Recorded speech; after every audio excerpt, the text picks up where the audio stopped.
Hey there, curious minds. Welcome to this intellectual journey.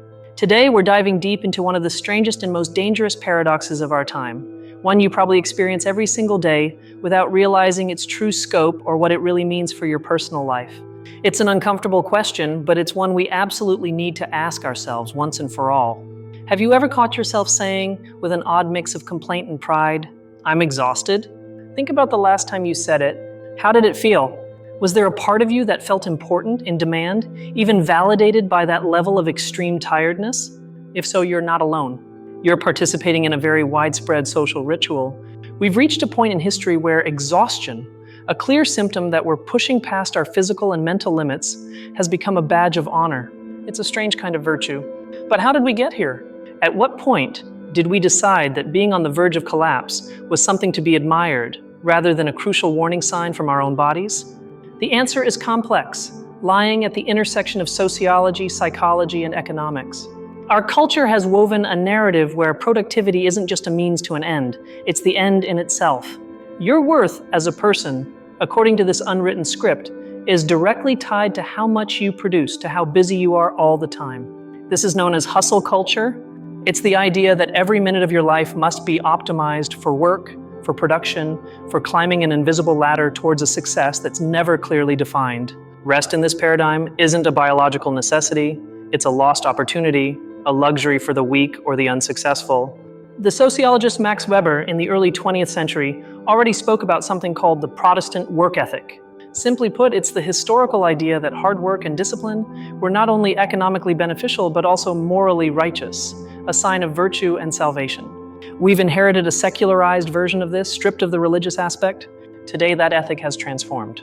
We no longer work to prove our worth to a god, but to society. Being busy has become a form of social signaling. This is a term we use in social sciences to describe actions we take to display our status or qualities to others without explicitly stating them. Think about it for a moment. When someone asks, "How are you?" and you reply, "Swamped, nonstop," what are you really communicating?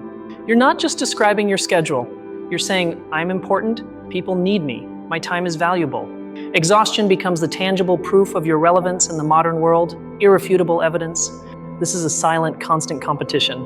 We compare ourselves to our colleagues, friends, and even the idealized images we see on social media. If someone posts about working on their project at 3 a.m., we feel an implicit pressure to match or exceed that level of commitment. It's a race to the bottom where the prize is burnout. The problem is our brains and bodies aren't designed for this endless marathon. We're wired for cycles of stress and recovery. As neuroscience explains, acute stress, like our ancestors felt escaping a predator, is useful. But chronic stress, the kind from constant notifications and looming deadlines, that's pure poison. When we're under chronic stress, our bodies constantly release a hormone called cortisol. A study published in the scientific journal The Lancet showed that elevated long-term cortisol levels are associated with a terrifying list of problems, including heart disease, immune system suppression, and severe cognitive impairment. Essentially, by glorifying exhaustion, we're celebrating the act of slowly poisoning ourselves. We're applauding those who best know how to ignore their own body's warning signs. We've normalized self-destruction in the name of productivity, an idea that, if you look at it coldly, is completely irrational and absurd. Psychologically, this creates a highly addictive validation cycle. You get a promotion for working late. Your boss praises you for answering emails on vacation. Your friends admire your work ethic. Each of these social rewards reinforces the belief that your sacrifice is worthwhile, that pain is the right path to success. The problem is this validation is external. It depends on others' opinions. This means our self-esteem becomes fragile, entirely dependent on our ability to maintain an inhumane work pace. What happens when you just can't keep up? When you get sick or simply need a break, you feel like you failed miserably. This phenomenon doesn't discriminate by profession. We see it in doctors on 36-hour shifts, in programmers sleeping at the office to launch a product, in artists sacrificing their health for their craft, and increasingly, in students who feel they must juggle 1,000 activities just to secure a promising future. Furthermore, this culture of exhaustion has a devastating impact on creativity and innovation. Research from Stanford University has shown that groundbreaking ideas and the most creative solutions don't emerge from incessant work, but from moments of rest, of leisure, when the mind is allowed to wander and connect disparate ideas. By being perpetually busy, we rob ourselves of the possibility of boredom. And boredom, counterintuitive as it sounds, is the fertile ground for creativity. It's in that empty space that our minds can ask the important questions. Am I happy? Is this what I truly want? Is there a better way to do things? Exhaustion silences these questions. Now let's look at the impact on our personal relationships. I don't have time has become the universal excuse. But what does it really mean? It means we've prioritized work above friendship, family, partners, and even ourselves. Deep human connections require time and energy, two resources that the cult of exhaustion devours. Relationships become transactional, conversations superficial. Empathy wanes because we're too focused on our own survival in the corporate jungle. Exhaustion isolates us, turning us into islands of stress that occasionally collide but rarely connect in a truly meaningful and human way. Here's where the story takes an even darker, more revealing turn. What if this glorification of exhaustion isn't just an accidental byproduct of our economy, but a necessary feature to keep the system running as it is?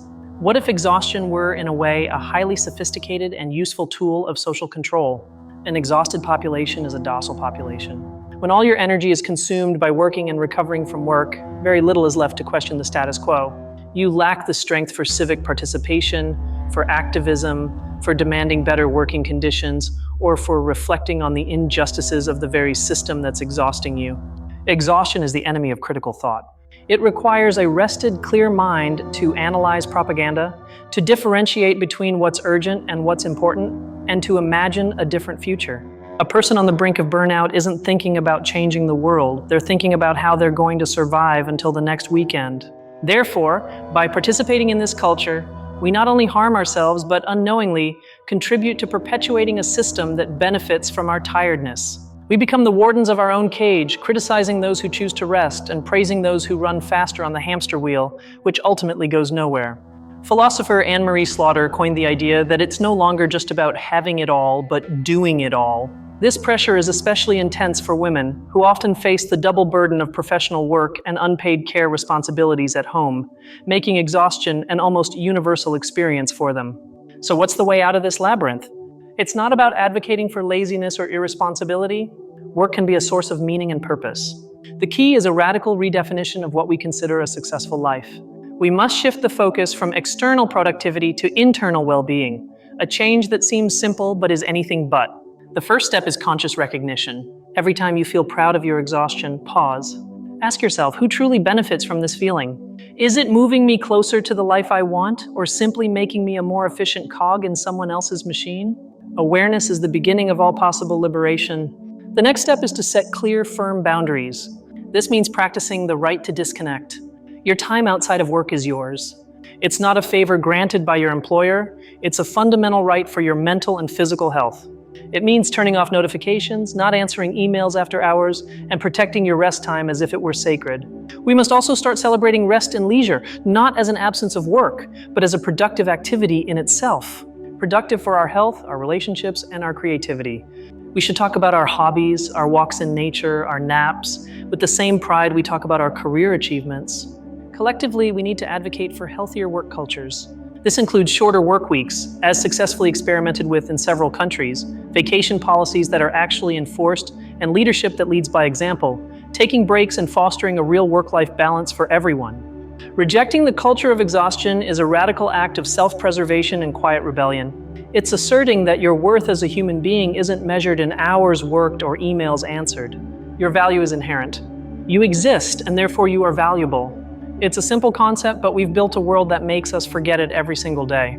We must learn to distinguish between healthy engagement and self-exploitation. Healthy engagement energizes you. You feel motivated and in control. Self-exploitation drains you. You feel resentful and trapped in an endless cycle. The line is thin, but learning to see it is crucial to survive in today's environment and live a fulfilling life. Productivity isn't inherently bad, but its toxic version certainly is. Toxic productivity tells you to feel guilty for resting. It whispers that you could always be doing more. It's a voice we must learn to identify and silence, replacing it with one of compassion and respect for our own human limits. True status shouldn't be how busy you are, but how present you can be. Present in a conversation with a loved one, present while enjoying a meal, present in your own silence. Presence requires a mind that isn't fragmented by the anxiety of the next task. It requires a mind that is at peace. This is an invitation to a personal and collective paradigm shift. To stop using exhaustion as a crutch for our self-esteem, to find our worth in who we are, not just what we do. It's a difficult task because it means swimming against the current of almost every message we receive from modern society. Imagine a world where people competed to see who slept best, who had the most restorative vacation, or who spent the most quality time with their family.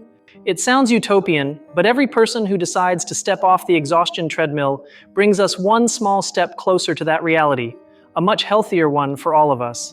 We don't have to wait for systems to change. Change can start with a simple decision. The next time someone asks how you are, instead of saying exhausted but fine, try saying I'm managing my energy or I've had a balanced day.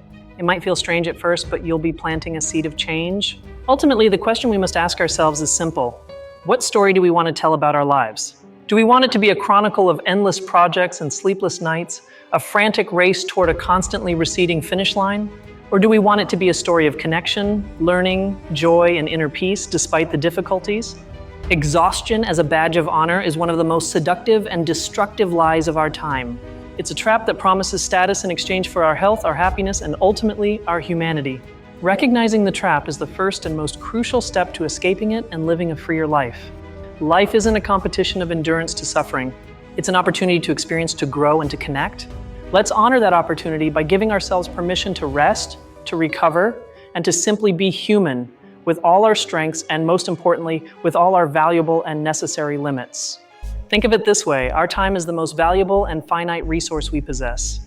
Every hour we invest in extreme exhaustion is an hour stolen from something else, from a passion, a relationship, the simple pleasure of doing nothing. We're trading gold for pebbles without realizing what's truly happening. Technology has compounded this problem. The smartphone is an office we carry in our pocket, blurring the boundaries between work and personal life. The expectation of being always on is a modern form of voluntary servitude. Digital disconnection isn't a luxury, it's a necessity for the mental survival of our species. Studies on the brain in its resting state using functional magnetic resonance imaging reveal surprising activity. This network, known as the default mode network, activates when we're not focused on a specific task. It's fundamental for self-awareness, memory, and future planning. By not resting, we're atrophying it. Consumer society also plays a role. It sells us the idea that we can buy solutions for our exhaustion. Energy drinks to keep going, meditation apps to optimize rest, luxury retreats to recover. But all of these are band-aids for a wound that is systemic, not entirely individual. The true antidote cannot be bought. It's community. It's speaking openly with friends and colleagues about these pressures. It's creating spaces of vulnerability where admitting I can't anymore isn't seen as weakness, but as an act of strength and radical honesty. It's supporting each other in setting boundaries. The language we use matters. Let's stop saying I'm dying from work as if it's a joke. Let's start using language that reflects the seriousness of the problem. Phrases like I need to prioritize my health or I'm at my limit are more honest and help shift the collective perception of this pressing issue. Minimalism as a philosophy offers an interesting perspective. It's not just about having fewer things, but about doing fewer things, about identifying the essential and eliminating the rest. Applying this principle to our schedules can be revolutionary. It forces us to ask, is this task truly necessary, or am I just being busy for the sake of being busy? We've internalized the taskmaster. We no longer need a boss to constantly watch over us, because we've become our own tyrants, far more demanding and cruel. The voice that tells you it's not enough is often not external. It's your own inner critic, trained by years of social conditioning not to rest. This cult of exhaustion is also deeply unequal. Often it's those in more precarious positions who don't have the luxury of disconnecting. For them, relentless work isn't a choice for status, it's a necessity for survival. Glorifying exhaustion ignores this harsh reality and mistakenly turns it into a virtue. Let's recall ancient philosophies like Epicureanism, which didn't seek frenetic pleasure but ataraxia, a state of serenity and freedom from disturbance. For them, the good life wasn't the busiest, but the calmest. Perhaps it's time to rescue these ideas and adapt them to our modern world, so sorely lacking in peace. The future of work might offer solutions, but also new traps. Remote work can provide flexibility, but it can also completely destroy the separation between home and office, leading us to work even more. The key will be our ability to use these tools for our well-being, not for our self-exploitation. Nature offers a powerful lesson. No organism in nature operates at maximum capacity constantly. There are cycles of growth and dormancy, activity and rest. Seasons change. Only humanity, in its arrogance, believes it can defy this fundamental rhythm of life without paying a very high price. The Japanese concept of karoshi, meaning death from overwork, should be a stark warning to us all. It's not a distant cultural problem, it's the logical conclusion of the trajectory we're on. It's the end point of glorifying exhaustion, an end that is anything but glorious, but tragically grim. So I invite you to observe yourself. Monitor not just your completed tasks, but your energy levels, your mood, the quality of your sleep. These are far more important metrics of your productivity as a human being. They are the key indicators of a life worth living, not just a life being endured. Breaking this cycle requires courage. The courage to say no to more responsibilities, the courage to leave the office on time, the courage not to check emails on the weekend. It might initially create anxiety or fear of falling behind, but in the long run, it's the only sustainable path to a truly fulfilling life. The final irony is that by truly allowing ourselves to rest, we actually become better at our work. More focused, more creative, and more efficient. Rest isn't the enemy of productivity, it's its indispensable partner. The culture of exhaustion isn't just inhumane, it's also profoundly ineffective in the long run. It's crucial to understand that this isn't a personal failing. If you feel exhausted, it's not because you're weak or can't manage your time. It's because you live in a system designed to produce that exhaustion. The blame isn't yours, but the responsibility to protect yourself certainly is, and it's one you must embrace. Art and culture can be both a mirror and a refuge. Films, books, and songs that explore burnout help us feel less alone. They give us a language to describe our experience and show us that others are also struggling. Consuming art is a form of active rest that can heal the soul. Play is another casualty of this culture. Play without purpose, just for the sheer joy of it, is often seen as childish or a waste of time. Yet, developmental psychology studies show that play is essential for problem-solving, adaptability, and emotional well-being at any age. Our bodies keep score. Back pain, migraines, digestive issues, these are often messages from an overstressed nervous system. The body doesn't lie.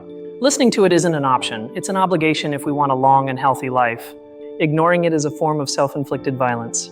Social comparison on networks fuels this fire. We see the edited, successful version of others' lives, their achievements, their projects, and compare it to our behind the scenes full of doubts and tiredness. Disconnecting from that illusion is an absolutely necessary act of mental hygiene for peace. Let's think about legacy. At the end of our days, will we be remembered for the overtime we put in, or for the impact we had on the people we love? For our constant availability at work, or for our genuine presence in important moments? The culture of exhaustion distracts us from the questions that truly matter. There's a growing movement called slow living. It advocates for a more conscious and intentional approach to life, contrasting with speed and chaos. It's about savoring moments, preferring quality over quantity, both in possessions and activities. It's a silent rebellion against the tyranny of haste. Education plays a crucial role. We need to teach younger generations that success is not synonymous with exhaustion. We must instill in them the value of rest, the importance of mental health, and the idea that a full life is a balanced life, not one consumed by work and stress. Self-compassion is a radical tool in this context. It's the ability to treat ourselves with the same kindness we would offer a good friend who is suffering. Instead of criticizing ourselves for not being able to do more, it's about giving ourselves permission to rest and recover without guilt or shame. Silence is another resource we've lost. We're constantly bombarded by noise, information, and stimuli. Actively seeking moments of silence, whether in nature or a quiet room, allows our nervous system to reset. Silence is an essential nutrient for the brain, and we're starving ourselves of it. Companies that promote this culture often suffer from high employee turnover, low morale, and a lack of long-term innovation. While it might seem like they're squeezing the most out of their employees, they're actually destroying their most valuable asset, human capital. It's a short-sighted and self-destructive strategy. The effort paradox is a cognitive bias that makes us value something more if we've suffered to achieve it. This might partly explain why we feel proud of our exhaustion. We feel our suffering validates the outcome. We must be aware of this mental trap so we don't fall into it. Let's not underestimate the power of small acts of resistance. Taking your full lunch break away from your desk, using all your vacation days, stepping outside for 5 minutes when you feel overwhelmed. Each of these acts is a declaration that your well-being matters more than productivity. Ask yourself what would happen if you worked 20% less. Would the world collapse? Would you be fired? Often the fear is much greater than the reality. We've conditioned ourselves to believe that our constant presence is indispensable, a belief that serves our ego more than actual results. The obsession with personal optimization, or biohacking, can be another side of the same coin. Instead of resting, we seek to hack our sleep or energy to produce even more. It's the logic of the machine applied to the human being. But we are not machines. We are complex organisms and we need imperfection. Here we arrive at the climax of our reflection. Exhaustion has become the new conformity. Rebelling in the 20th century might have meant not working. Rebelling in the 21st century is daring to rest, to disconnect, to reclaim your time and your mind from the endless cycle of production and consumption that overwhelms us. Our identity has dangerously merged with our profession. I am a lawyer or I'm a doctor has replaced I am a person who enjoys. This fusion makes any criticism of work feel like a personal attack and justifies sacrificing everything else for that identity. Rest isn't a reward you earn after working hard. It's a prerequisite for being able to do good work in the first place. We need to invert this thinking. You don't work to be able to rest. You rest to be able to live, and part of living can include work that you're passionate about and that fulfills you. Consumerism pushes us to work more, to buy things we don't need, to impress people we don't care about. Breaking this cycle involves a deep questioning of our desires. Do I really want that new car, or do I want the peace of mind I'd have if I didn't have to work so hard to pay for it? Decision fatigue is a real phenomenon. Making decisions consumes mental energy. A life of constant work leaves us without the energy to make good decisions in our personal lives about our health, our finances, or our relationships. Exhaustion makes us take the path of least resistance. The solution isn't individual, it's collective. One person resting might be seen as lazy, but a movement of people demanding the right to rest and disconnect is a political force that can change laws and corporate culture. Unity is the only real way out of this systemic problem. Accept that you cannot do it all, and that's perfectly okay. The beauty of life also lies in its limitations. Consciously choosing where you put your energy is the greatest act of personal sovereignty you can exert in a world that constantly demands more from you, asking for everything you have to give. True success is sustainability. Can you maintain this pace of life for the next 10, 20, 30 years without your physical and mental health completely collapsing? If the answer is no, then your current strategy isn't successful. It's a slow-motion bankruptcy, a disaster waiting to happen. So the next time you feel tempted to brag about how busy you are, remember the hidden cost. Remember that you're validating a system that consumes you. Choose instead, if you can, to celebrate a moment of peace, a night of good sleep, an unhurried conversation. That is the true badge of honor. The quality of your life isn't measured by its speed, but by its depth. It's not about how many things you do, but how much of you is present in the things you choose to do. Exhaustion is the thief of presence, the enemy of depth. Don't let it steal the only life you have in this world. This reflection isn't meant to give you more anxiety, but to offer a liberating perspective. You have permission to rest. You have permission not to be productive all the time. Your worth doesn't depend on your output. It's a message you need to hear again and again until it becomes your inner truth. The challenge is to unlearn. We've spent years learning to associate busyness with importance. Unlearning this requires conscious and sustained effort over time. Be patient with yourself in this process. There will be days when you fall back into old patterns, and that's okay. The important thing is to try again. Talk about this. Share this video. Have this conversation with your friends, family, colleagues. The more we normalize talking about the dangers of hustle culture, the easier it will be for all of us to resist it. Silence is this system's accomplice, so we must speak up. In summary, we've elevated stress to the category of a social virtue because we've confused it with dedication, importance, and success. We've created a culture that rewards self-destruction and punishes self-care. But this is a narrative, a story we tell ourselves, and like any story, we can choose to change it. True status is freedom. The freedom to choose how you use your time and energy. The freedom to say no. The freedom to be present, calm, and in control of your own life. This is the prize worth fighting for, not the empty, fleeting glory of exhaustion, which serves no purpose. I hope this exploration has given you a new perspective and, most importantly, made you feel validated if you've ever felt trapped on this endless treadmill. Remember that your well-being is the foundation of everything else. Protect it with all your might. There is nothing more important in this life. The next time you feel the need to prove your worth through exhaustion, pause, take a deep breath, and remember that your value is unconditional. You don't have to earn it. You already possess it simply by existing. Hold on to that truth as if it were an anchor in the storm of the world's demands. In conclusion, exhaustion is not a medal. It's a warning. It's your body and mind crying for help. Listening to them isn't weakness. It's the highest form of wisdom. The true revolution of our time is the revolution of rest, the revolution of self-care, the revolution of returning to being human. Thank you for joining me on this profound and, I believe, absolutely necessary reflection in these times. It's been an honor to share this space and time with you. I hope you take something valuable from this conversation, something you can apply to improve your life and your daily routine. If this video has made you think or resonated with you in any way, please subscribe for more journeys into the heart of social sciences and share your thoughts in the comments. What's your personal experience with hustle culture? Let's read and learn together. Until next time, curious minds.